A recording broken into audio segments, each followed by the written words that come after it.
नमस्कार मित्रांनो, अनुभव स्टडीमध्ये सर्वांचं स्वागत. 1 जून म्हणजे नवीन महिना. 1 जूनचे जेवढे पण महत्त्वाचे चालू घडामोडी आहेत, हे महत्त्वाचे प्रश्न आपण या व्हिडिओच्या माध्यमातून बघूयात. व्हिडिओ खूप महत्त्वाचा ठरणार आहे. शेवटपर्यंत व्हिडिओ नक्की बघा. नवीन पॉईंट जर तुम्हाला सापडले तर तुमच्या नोट्समध्ये एका नवीन महिन्यासाठी काय करा तुम्हाला नोट्स काढायचं आहे. जेणेकरून तुम्हाला भविष्यामध्ये पेपर जवळ आले तर तुम्हाला वाचायला सोपं पडतं आणि 5 मिनिटांमध्ये तुमचा वापर त्याचा होऊन जाईल त्या नोट्सचा. ओके, चला याच विचारानुसार स्वागत करतो. सुरू करतो. महत्त्वाचा पहिला प्रश्न. राबलं तरच बरंच काहीतरी मिळू शकतं आणि पहिल्यांदा आपण काय केलं पाहिजे, राबलं पाहिजे आणि आपल्या ध्येयासाठी, आपल्या कष्टासाठी, आपल्या आई-वडिलांसाठी आपण राबलं, तर नक्कीच आपण भविष्यामध्ये सुखकारक जीवन जगू शकू. ओके, चला याच विचारानं स्वागत करतो. पहिला प्रश्न सुपर आय-एम-पीच आहे. नुकतेच इस्रोने 2025 हे वर्ष काय म्हणून घोषित केलं आहे? India space research. I-M-P question, खरंच आय-एम-पी आहे. नक्कीच तुम्हाला हा क्वेश्चन पेपरला येणार म्हणजे येणार तुम्हाला पाहायला भेटेल. इस्रोने 2025 हे वर्ष काय म्हणून घोषित केलं असेल, तर हे वर्ष आहे गगनयान वर्ष, पर्याय क्रमांक 1. Okay, Gaganyaan. Bharat. Good afternoon. Okay, भारताचे पहिले मिशन आहे ना हे. भारताचे पहिले मानव मिशन कुठलं असेल तर तो आहे गगनयान मिशन. गगनयान मिशन आहे आणि हे गगनयान मिशन आपण या महिन्याच्या या वर्षाच्या एंडिंगला आपण साधारणतः सोडू. इस्रो आणि इस्रो खूप जबरदस्त संस्था, सगळ्यांना माहिती असेल.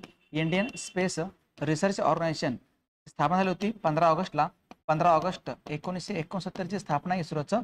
आणि याचं जे काही त्यावेळेस पहिले अध्यक्ष कोण असतील, इस्रोचे पहिले अध्यक्ष, पहिले चेअरमन होते विक्रम साराभाई. विक्रम साराभाई हे ते इस्रोचे पहिले अध्यक्ष. आणि इस्रोचे सध्याचे 11वे अध्यक्ष कोण असतील तर इथं व्ही नारायणन. ओके, इस्रोचे सध्याचे 11वे अध्यक्ष इथं व्ही नारायणन. व्ही नारायण लक्षात ठेवा. महत्वाचे येतं आय-एम-पी. व्ही नारायण हे आहेत इस्रोचे अध्यक्ष. आणि इस्रोचं हेडक्वार्टर कुठं असेल तर हेडक्वार्टर येतं आपल्या कर्नाटकची राजधानी बेंगळुरू या ठिकाणी. कुठं? बेंगळुरूला याचं हेडक्वार्टर आहे. आय-एम-पी गगनयान वर्ष सुपर आय-एम-पी आहे. अच्छा, मग उंट वर्ष कधी साजरा केला आपण? उंट वर्ष हा आपण साजरा केलं होतं 2025चं वर्ष. परंतु कोणातर्फे हे साजरं केलं होतं? 2024 हे वर्ष कोणातर्फे? युएनओतर्फे किंवा संयुक्त राष्ट्र संघटनेतर्फे 2024चं वर्ष हे आपण काय केलं होतं? आंतरराष्ट्रीय उंट वर्ष म्हणून साजरा केलं आहे. 2023चं वर्ष आपण साजरा केलं होतं आंतरराष्ट्रीय भरड धान्य वर्ष म्हणून. हे आहे उंट वर्ष. मग जेवढे पण आपले महत्वाचे वर्ष आहेत ना, इस्रो तर्फे असू द्या किंवा अदर विषय असू द्या, त्यांच्यावरती एक नजर टाकूयात आपण. हे येतं इस्रो डिक्लेअर 2025 हा वर्ष कुठलं गगनयान वर्ष म्हणून साजरा करणार आहे. बाकी मग आता कोणते कोणते वर्ष आहेत 2025 मध्ये आपण साजरा करणार आहे त्यांच्यावरती एक नजर टाकूयात आपण. 2025चा आहेत लक्षात ठेवा सगळे. आंतरराष्ट्रीय हिमनदी संरक्षण वर्ष आहे. आंतरराष्ट्रीय हिमनदी संरक्षण वर्ष 2025. आंतरराष्ट्रीय सहकारिता वर्ष आहे. इंटरनॅशनल इयर ऑफ कोऑपरेटिव्ह म्हणतो आपण त्याला. त्यानंतर क्वांटम टेक्नॉलॉजी वर्ष पण 2025 आहे. आंतरराष्ट्रीय शांतता व विकासाचे वर्ष आहे. सुधारणांचे वर्ष आहे. इयर ऑफ रिफॉर्म्स म्हणतो आपण, सुधारणांचे वर्ष. आणि इस्रोतर्फे आहे गगनयान वर्ष. हे सगळे दिवस एकदा काय हरकत नाही. इथून पुढचं मी त्यावेळेस पण तुम्हाला सांगेन, त्यावेळेस मी रिव्हिजनमध्ये सांगेन, तुम्हाला पाठ होऊन जातील. कमीत कमी 2025 वर्ष तरी आपल्या किमान माहिती पाहिजे. तर त्यानंतर वंदना कटारिया यांनी आंतरराष्ट्रीय खेळातून निवृत्ती जाहीर केली, तर ते कोणत्या खेळासंबंधित? वंदना कटारिया उत्तराखंडचे होते. त्यांनी हॉकी या खेळामधून नुकताच निवृत्ती जाहीर केली आहे. जॉर्डन येथे पार पडलेल्या सिनियर आशियाई कुस्ती चॅम्पियनशिप 2025 मध्ये भारत हा पदक तालिकेमध्ये कितव्या क्रमांकावरती राहिला आहे? भारत हा पदक तालिकेमध्ये कितव्या क्रमांकावर राहिला असेल तर तो 8वा क्रमांक भारताचा आहे. कोणत्या ठिकाणी भारत व अमेरिका यांच्या दरम्यान टायगर ट्रायम्फ 2025चा युद्धाभ्यास, कुठलं? टायगर ट्रायम्फ 2025चा युद्धाभ्यास पार पडला आहे? हे पार पडले विशाखापट्टणमला. विशाखापट्टणम आंध्र प्रदेशमध्ये पार पडले या वर्षीचं टायगर ट्रायम्फ, जो भारत आणि अमेरिका दरम्यान साजरा केला जातो. राष्ट्रकुल संघटनेची पहिली आफ्रिकन महिला महासचिव कोण बनले असतील? त्यांचं नाव आहे शर्ली बोचवे. शर्ली बोचवे लक्षात ठेवा. त्यानंतर चला नेक्स्ट.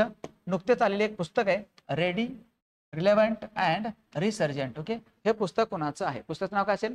Ready, relevant and रिसर्जंट. हे पुस्तक कोणाचं असेल? पुस्तक लेखक कोण असतील तर त्यात भारताचे CDS अनिल चव्हाण, पर्याय क्रमांक 3. ओके, अनिल चव्हाण भारतात कोण असतील? हे सध्याच्या येतं chief of the defence staff आहेत अनिल चव्हाण, लक्षात ठेवा. आणि पहिले CDS कोण होते? फर्स्ट भारताचे पहिले CDS कोण होते? ते होते जनरल बिपिन रावत. जनरल बिपिन रावत हे होते पहिले CDS. त्यांचं विमान दुर्घटनेमध्ये निधन झालं बघा, केरळमध्ये है ना. ते तर पहिले CDS. आणि सध्या कोण येतं? अनिल चव्हाण आहेत. त्यांनी हे पुस्तक लिहिलं आहे आणि या पुस्तकाचं प्रकाशन कोणी केलं असेल? या पुस्तकाचं प्रकाशन कोणाच्या हस्ते करण्यात आलं असेल? प्रकाशन करण्यात आलं भारताचे जे काही संरक्षण मंत्री आहेत ना, राजनाथ सिंग. राजनाथ सिंग यांच्या हस्ते या पुस्तकाचं प्रकाशन हा करण्यात आलेलं आहे. लक्षात ठेवा, IMP आहे. त्याच्या व्यतिरिक्त उपेंद्र द्विवेदी हे कोण येतं? हे सदस्य ठरले आहेत भारताचे भूदल प्रमुख. भारतात सध्या भूदल प्रमुख कोण असतील? उपेंद्र द्विवेदी आहेत. त्यानंतर अमरप्रीत सिंग हे भारताचे येतं वायुदल प्रमुख. वायुदल प्रमुख आहेत. दिनेश त्रिपाठी हे तर भारताचे नौदल प्रमुख. नौदल प्रमुख आहेत दिनेश कुमार, ऍडमिरल दिनेश कुमार त्रिपाठी. समजलं हे महत्वाचे व्यक्तिमत्व. अनिल चव्हाण मात्र बिलकुल विसरायचं नाही. या प्रश्नाचं उत्तर काय असेल? या प्रश्नाचं उत्तर आहे अनिल चव्हाण, पर्याय क्रमांक 3, रिसर्जंट हे पुस्तक. ओके, चला. जनरल अनिल चव्हाण येतं रिडिलेव्हंट अँड रिसर्जंट. त्यानंतर आहे FIH ज्युनियर पुरुष हॉकी वर्ल्ड कप 2025 चे आयोजन कोणत्या राज्यात करण्यात आलं असेल? तर तो राज्य आहे तामिळनाडू. तामिळनाडू आहे. नॅशनल वुमन्स हॉकी लीग स्पर्धा कोणी जिंकली असेल? कोणत्या राज्याने जिंकला असेल? तर तो राज्य हरियाणा. हरियाणा राज्यानं राष्ट्रीय महिला हॉकी लीग जिंकलेला आहे. हरियाणाचा राईट आन्सर आहे, लक्षात ठेवा. पंतप्रधान नरेंद्र मोदी यांचे खाजगी सचिव कोण म्हणले असतील? मोदी आहेत ना, मोदी यांचे खाजगी सचिव पर्सनल सेक्रेटरी कोण म्हणले असतील? त्यांचं नाव आहे निधी तिवारी. निधी तिवारी. चला, सरहुल फेस्टिवल आहे. सरहुल फेस्टिवल 2025 कोणत्या राज्यात साजरा करण्यात आला असेल? सरहुल फेस्टिवल साजरा करण्यात आलाय झारखंडमध्ये. कुठं? झारखंडमध्ये साजरा करण्यात आलेला आहे. नेक्स्ट पुढचं आहे, नुकतेच पंतप्रधान नरेंद्र मोदी यांना खालीलपैकी कोणत्या देशाचे सर्वोच्च पुरस्कार भेटले? पुरस्काराचं नाव आहे मित्र विभूषण. मित्र विभूषण हे त्या देशाचा सर्वोच्च पुरस्कार आहे, त्याचं नाव आहे मित्र विभूषण. आणि तो देश कुठला असेल? तर तो देश आहे पर्याय क्रमांक 3, पर्याय क्रमांक 2 श्रीलंका. आन्सर त्याचं करेक्ट, लक्षात ठेवा. ओके, श्रीलंका आहे. जसं भारताचा आहे ना भारतरत्न, तसं श्रीलंकेचा आहे मित्र विभूषण पुरस्कार. ओके, मित्र शक्ती नावाचा एक युद्धाभ्यास पण आपण भारत आणि श्रीलंका साजरा करतो बघा, है ना. श्रीलंकेचा आहे. 2008 मध्ये याची त्या पुरस्काराची स्थापना करण्यात आली होती. आणि जे श्रीलंकेचे राष्ट्राध्यक्ष आहेत ना, राष्ट्राध्यक्ष त्यावेळेस होते 2008 मध्ये होते महिंद्रा राजपक्षे. ओके, महिंद्रा राजपक्षे 2008 मध्ये होते. त्यांनी त्याची स्थापना केली होती. सध्या अध्यक्ष राष्ट्राध्यक्ष कोण असतील? त्याचं नाव आहे अनुराग कुमार दिसानायके. अनुराग कुमार दिसानायके यांच्या हस्ते हा जो काही पुरस्कार आहे तो पुरस्कार नरेंद्र मोदी यांना देण्यात आलेला आहे. आणि पंतप्रधान कोण असतील मग श्रीलंकेचे? पंतप्रधान हरिणी अमरसूरिया. अमरसूरिया हे आहेत श्रीलंकेचे पंतप्रधान. राजधानी आहे श्री जयवर्धनेपुरा कोटे किंवा त्याला आपण कोलंबो असं म्हणतो. आणि कोलंबो मध्येच या पुरस्काराचं वितरण हा करण्यात आलेलं आहे श्रीलंका, लक्षात ठेवा. अच्छा, मग भारत व श्रीलंका आहेत ना. ओके, भारत प्लस श्रीलंका यांच्या दरम्यान कोणता युद्धाभ्यास साजरा केला जातो का? येस, यांच्या दरम्यान आहे मित्रशक्ती नावाचं. मित्रशक्ती, लक्षात ठेवा. मित्रशक्ती म्हणूनच आपलं मित्र विभूषण. मित्र म्हटलं की श्रीलंका, लक्षात ठेवायचं. त्यानंतर भारत व श्रीलंका यांच्या दरम्यान आहे, यांच्या दरम्यान आपलं राम सेतू पण आहे. राम सेतू म्हणतो आपण ह्याला. त्यानंतर भारत व श्रीलंकाच्या दरम्यान पालकची सामुद्रधुनी पण आहे. पालकची सामुद्रधुनी, पाक स्टेट सामुद्रधुनी त्याला म्हणतो आपण जो 2 मोठ्या महासागरांना जोडतो.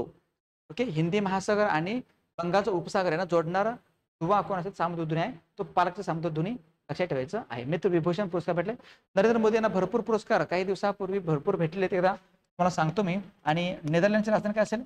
ॲम्स्टरडॅम. नेदरलँडची राजधानी काय असेल? ॲम्स्टरडॅम आहे. श्रीलंकेची राजधानी कोलंबो आहे. स्वित्झर्लंडची राजधानी बर्न आहे. बर्न आहे स्वित्झर्लंडची राजधानी. बघून घ्या, हे येतं अनुराग कुमार दिसानायके, ते नरेंद्र मोदी यांना जो मेडल आहेत ना ते मेडल आपल्या गळ्यामध्ये घालत आहेत. त्यानंतर मग आता पुरस्कार कोणते कोणते भेटले असतील? भरपूर पुरस्कार भेटले. 2016 पासून भेटले त्यांना. 25 मध्ये मात्र भेटले श्रीलंकेचं भेटलं आहे आणि मॉरिशसचं भेटलं आहे. ओके, श्रीलंका आणि मॉरिशस या दोन देशाचं भेटले तर 2025 मध्ये. 2024 मध्ये कुवेत आहे, Kuwait, Guyana, Barbados, Nigeria, Dominica आहे आणि रशिया आहे. 2024 मध्ये भेटले आहे. त्यानंतर 20 मध्ये भेटलं तर अमेरिकेचा लिजन ऑफ मेरिट पुरस्कार 2020 मध्ये अमेरिकेचा आहे. 19 मध्ये भेटलं होतं बहारीनचा आहे, मालदीवचा हा आणि UAEचा आहे. 2019 मध्ये भेटलेलं आहे. त्यानंतर 23 मध्ये भेटलं होतं Greece, France, Egypt, republic of Palau, Papua New Guinea आणि फिजी या सर्व देशांचं भेटलेलं आहे 2023 मध्ये. 2021चा पुरस्कार भेटला त्यांना. 2021 मध्ये भेटले भूतानचा पुरस्कार. 2018चा पुरस्कार आहे त्यांना पॅलेस्टाईनचा पुरस्कार आहे.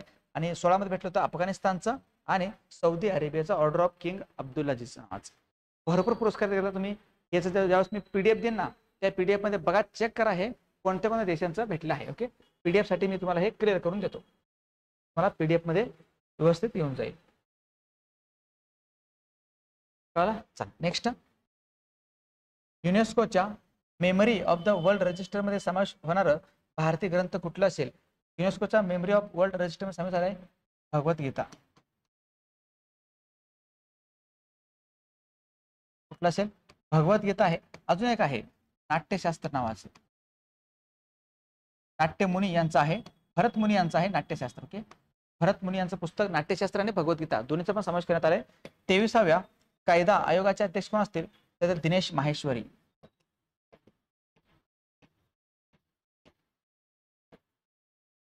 दिनेश माहेश्वरी. यंदाचा व्ही शांताराम जीवनगौरव पुरस्काराने कोणाला सन्मानित करण्यात आला असेल? हे व्यक्ती महेश मांजरेकर. महेश मांजरेकर व्ही शांताराम जीवनगौरव पुरस्कार. आणि अनुपम खेर यांना भेटला आहे स्वर्गीय राज कपूर जीवनगौरव पुरस्कार. अनुपम खेर.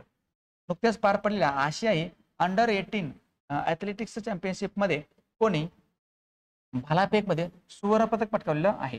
ह्या व्यक्तीचं नाव आहे हिमांशु जाखड.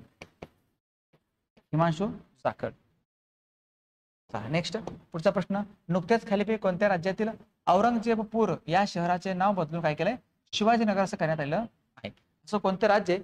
त्या राज्यातील एक शहर आहे छोटस, त्या शहराचं नाव आहे औरंगजेबपूर. ओके, आणि त्या औरंगजेबपूरचं नाव काय करण्यात आलं आता? शिवाजीनगर असं करण्यात आलंय. आणि तो राज्य आहे उत्तराखंड राज्यामधील पर्याय क्रमांक 4. हे उत्तराखंड मध्ये पण त्यांच्या जे काही उत्तराखंड राज्य आहे त्या उत्तराखंड मध्ये जेवढे पण त्यांचे मुख्यमंत्री आहेत ना उत्तराखंडचे, त्या मुख्यमंत्र्यांनी जवळपास एकटाच नाही भरपूर शहराचं किंवा सिटीचं नाव ते काय केलं, त्यांनी चेंज केलं आहे. कोण आहेत मग आता उत्तराखंडचे मुख्यमंत्री? कोण असतील? नाव आहे पुष्कर सिंग धामी.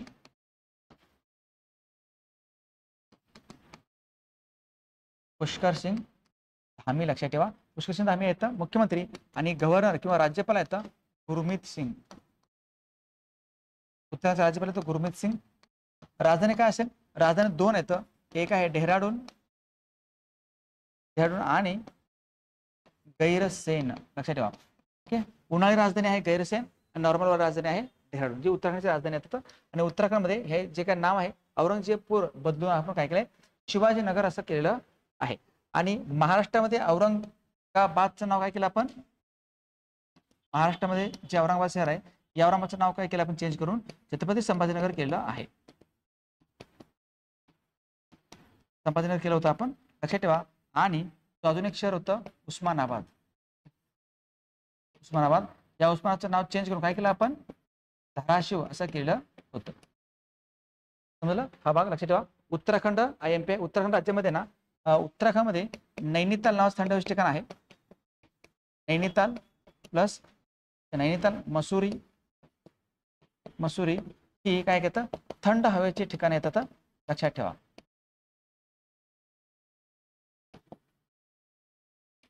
थंड हवेची ठिकाणे उत्तराखंड या राज्यामध्ये येतात. भारतातील पहिले मॉस गार्डन कुठं आहे? उत्तराखंड याच राज्यामध्ये आहे. भारतातील सर्वात उंच धरण कुठं आहे? उत्तराखंडमध्येच आहे. टेहरी डॅम म्हणतो आपण. बऱ्याचशा गोष्टी आहेत, लक्षात ठेवा. ओके, किती बाबा? 11 आहेत ना. 11 शहरांची नावं चेंज केली उत्तराखंड सरकारनं. आणि औरंगजेबपुरा त्याचं नाव आहे, त्याचं नाव आता शिवाजीनगर असं करण्यात आलेलं आहे. औरंगजेब शिवाजीनगर. त्यानंतर 1 एप्रिल 2025 रोजी कोणत्या व्याघ्र प्रकल्पाने आपले 52वा स्थापना दिवस साजरा केलेला आहे? कधी? 1 एप्रिल 2025 ला. तो व्याघ्र प्रकल्प आहे जिम कॉर्बेट वालं. भारतातील पहिलं व्याघ्र प्रकल्प कुठला असेल? Jim Corbett national park. 1972 ला त्याला हे करण्यात आलं होतं, व्याघ्र प्रकल्प दर्जा देण्यात आला होता. यस. अहमदनगरचं पण नाव चेंज केलं आपण, अहिल्यानगरचं केलेलं आहे. जिम कॉर्बेट उत्तराखंडमध्ये येतं. केंद्रीय कंद पिके संशोधन संस्थेने विकसित केलेले नवीन प्रजात आहे SP95 ओके. याचा संबंध कोणत्या पिकाशी आहे? हे काय SP95 हे आहे रताळे. हे काय? एक रताळ्याचे नवीन व्हरायटीचे कंद पिके कळतं का? रताळे.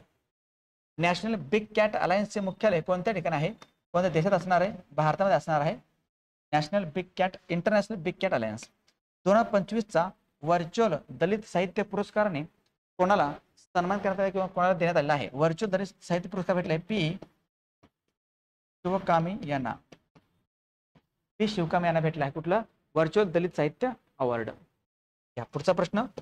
नुकत्याच नीती आयोग आहे, या नीती आयोगाने जाहीर केलेल्या वित्तीय आरोग्य निर्देशांकात कोणते राज्य हे अव्वल स्थानावरती आहे? आणि हे पहिलंच आहे, याला पहिलंच हे एडिशन आलेलं आहे याचं. वित्तीय आरोग्य निर्देशांक पहिल्यांदा आलेलं आहे आणि याच्यामध्ये फर्स्ट क्रमांकावरती कोणतं राज्य असेल तर तो ओडिसा आहे. पर्याय क्रमांक ओडिसा लक्षात ठेवा. आणि जो नीती आयोग आहे त्याचा फुल फॉर्म आहे NITI Aayog national institution for transforming India आहे. लक्षात ठेवा, नॅशनल इन्स्टिट्यूशन आहे. इन्स्टिट्यूट नाही किंवा इन्फ्रास्ट्रक्चर पण नाही, इन्स्टिट्यूशन फॉर ट्रान्सफॉर्मिंग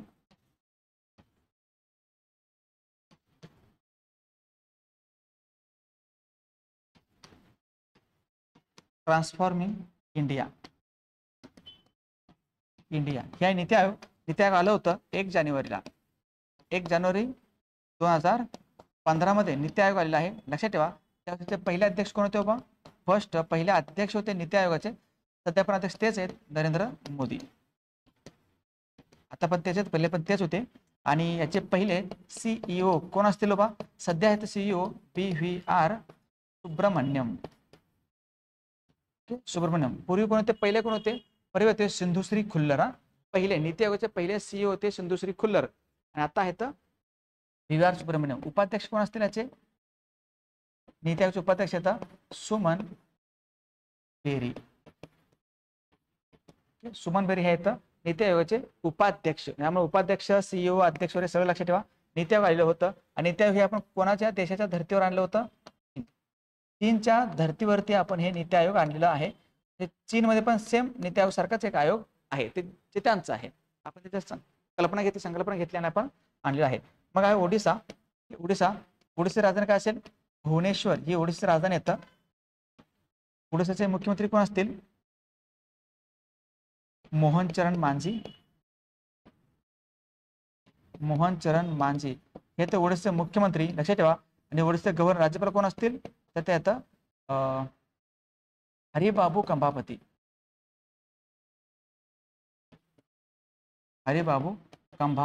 आणि यंदाचं 2025चं जो प्रवासी भारतीय दिवस संमेलन आहे तो कार्यक्रम भुवनेश्वर या ठिकाणी आयोजित करण्यात आलं होतं.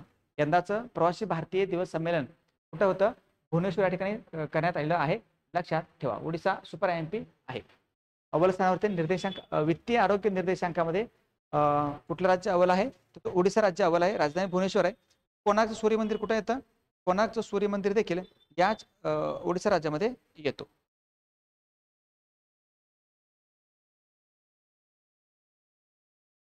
समजलं? चला नेक्स्ट बघा. हे ओडिसा टॉप आहे. इनॉग्रल एडिशन म्हणजे पहिल्यांदाच हे नीती आयोगाचं काय आलं होतं? फिस्कल हेल्थ इंडेक्स आलेलं होतं 2025. त्यानंतर दरवर्षी जागतिक पुस्तक दिन हा कधी असतो? हा असतो 23 एप्रिलला. 23 एप्रिल रोजी असतं जागतिक पुस्तक दिन. मिसेस ग्लोब इंटरनॅशनलचा किताब जिंकणारी पहिली भारतीय महिला कोण बनली असतील? मिसेस ग्लोब जिंकले त्यांनी. त्यांचं नाव आहे अनुराधा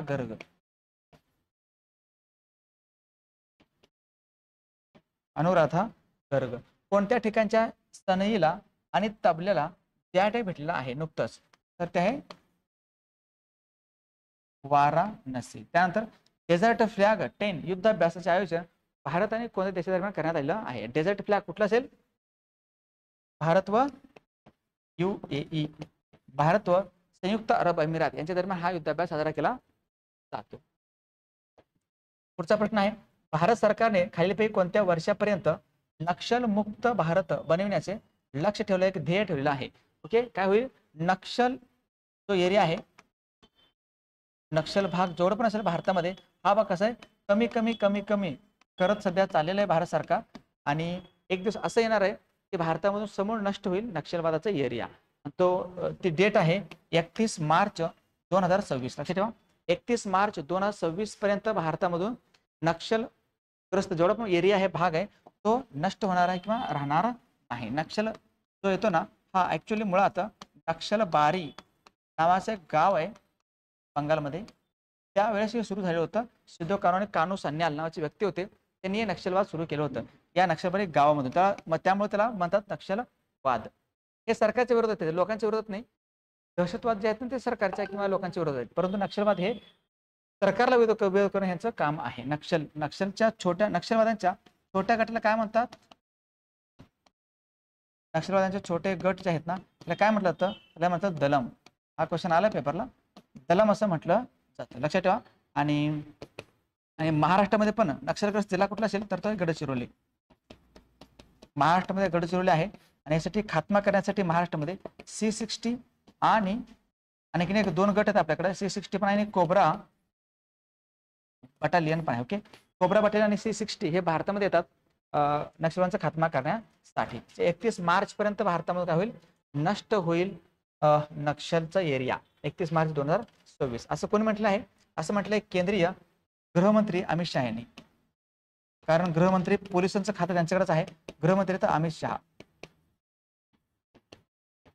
आहेत, गृहमंत्री पण, आणि केंद्राचे सहकार मंत्रालयाचे मंत्री पण तेच आहेत. समजलं? हे बघा, हे एवढा एरिया होता पूर्वी, आता हा कमी होत होता. एवढासा छोटासा एरिया राहिला आहे. तेलंगणा आणि महाराष्ट्र आणि छत्तीसगड याच्यामध्ये जास्त आहे. तो तेलंगणा, महाराष्ट्र, छत्तीसगडमध्ये एरिया जास्त आहे. बाकी हळूहळू एरिया हा कमी झालेला आहे. टोटलपणे आता कमी होत आलेलं आहे. आणि तारीख ठेवली सरकारने तारीख ठेवलेली आहे कधी? 31 मार्च 2026 पासून. हे केंद्र गृह मंत्रालयाचं न्यूज आहे, लक्षात ठेवू शकता. तर जागतिक कामगार दिन कधी असतो? हा असतो 1 मेला. जागतिक कामगार दिन 1 मे. आणि महाराष्ट्र स्थापना दिवस, गुजरात स्थापना दिवस पण 1 मेला असतो. 2024च्या जगातील सर्वात व्यस्त विमानतळामध्ये सर्वात व्यस्त विमानतळ कुठलं असेल? जगात सर्वात व्यस्त विमानतळ आहे इंदिरा गांधी वालं. परंतु भारताला विचार तुम्हाला, इंदिरा गांधी आंतरराष्ट्रीय विमानतळ जो कुठे येतो? पालम, दिल्ली या ठिकाणी येतो. की दिल्लीमध्ये आहे इंदिरा गांधी विमानतळ, दिल्ली. भारताचे 52वे सरन्यायाधीश कोण बनले असतील? त्याचं नाव आहे न्यायमूर्ती BR Gavai. Justice BR Gavai. कोणत्या राज्यात अपस्पा जो कायदा आहे ना, हा अपस्पा कायदा लागू करण्यात आलेला आहे? अपस्पा म्हणजे armed forces special power act. लक्षात ठेवा, हे मणिपूर आणि मणिपूर या मणिपूरमध्ये काय करण्यात आले? लागू करण्यात आलेलं आहे. मणिपूरचे राज्यपाल आहेत, त्यांचं नाव आहे अजय कुमार भल्ला. मुख्यमंत्री नाहीत सध्या मणिपूरमध्ये. नेक्स्ट पुढचा प्रश्न आहे, दत्तक प्रक्रियेत खालीपैकी कोणत्या राज्याने देशात अव्वल स्थान पटकावलेलं आहे? ओके, दत्तक म्हणजे दत्तक घेण्यामध्ये, दत्तक देण्यामध्ये नंबर 1 जो काही राज्य आहे तो राज्य आपला महाराष्ट्र आहे. पर्याय क्रमांक 1 लक्षात ठेवायचं, महाराष्ट्र आहे. आणि महाराष्ट्राचे मंत्री आहेत आदित्य तटकरे. ठीक आहे, एक योजना राबवण्यात आली होती. महाराष्ट्र राज्याने दत्तक प्रक्रियेत देशात अव्वल स्थान पटकावलं आहे. सन 2024-25 या एकाच वर्षामध्ये सर्वाधिक म्हणजे 537 बालकांना कायदेशीर प्रक्रियेत दत्तक इच्छुक पालकांना सोपवण्यात आले. त्यामुळे बालकांना हक्काचे पालक आणि घर मिळालेलं आहे, असं महिला व बालविकास मंत्री कुणी म्हटलेलं आहे? आदित्य तटकरे यांनी म्हटलेलं आहे. यस, महिला व असं कुणी म्हटलं असेल? महिला व बालविकास मंत्री येतं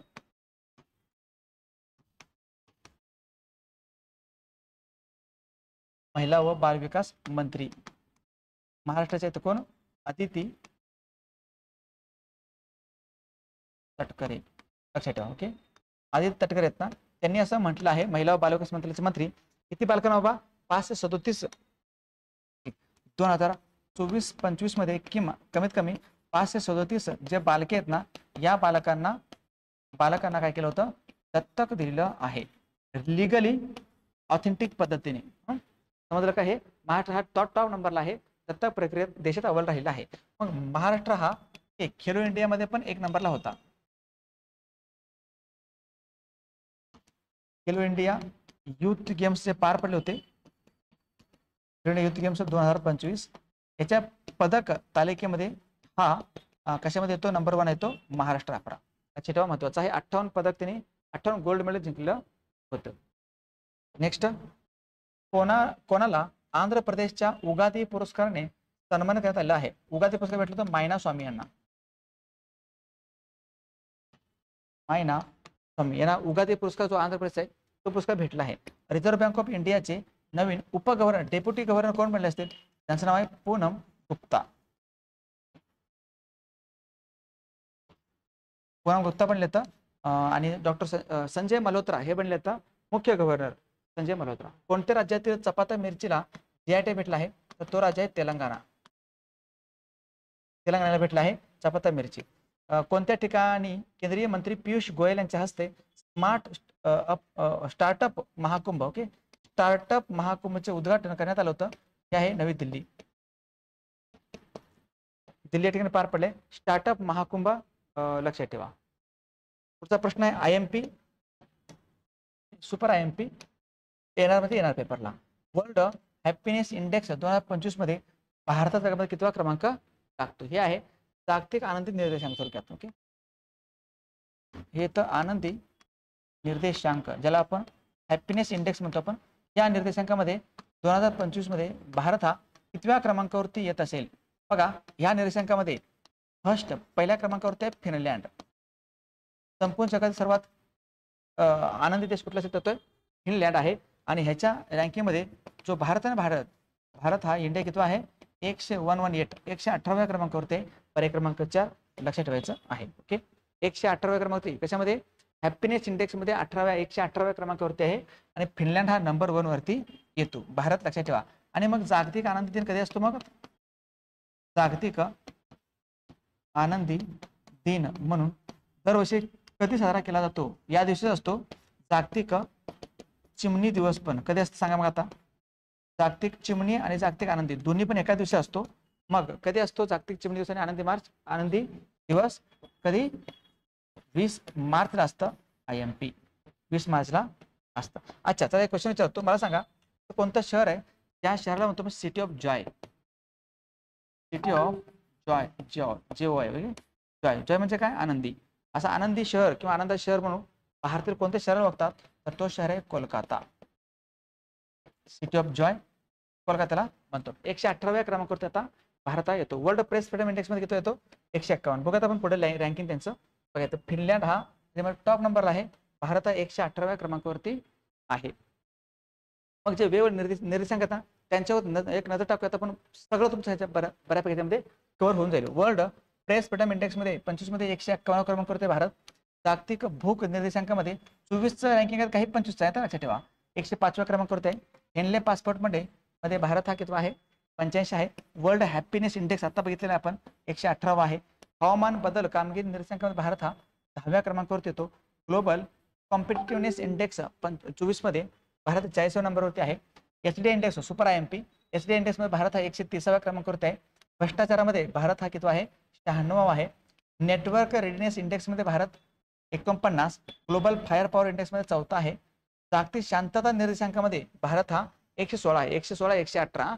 शांतता 116 आणि आनंदी 118. अहो, शांत राहायचं त्यानंतर मग आनंद वाटतं.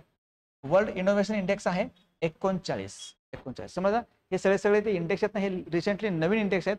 लक्षात ठेवा किंवा ह्याचं PDF देतो, PDF वाचून घ्या आणि पाठवून ठेवा. नेक्स्ट, भारतीय रेल्वेमध्ये ATM बसवणारी पहिली बँक कुठली असेल? ही आहे बँक ऑफ महाराष्ट्र.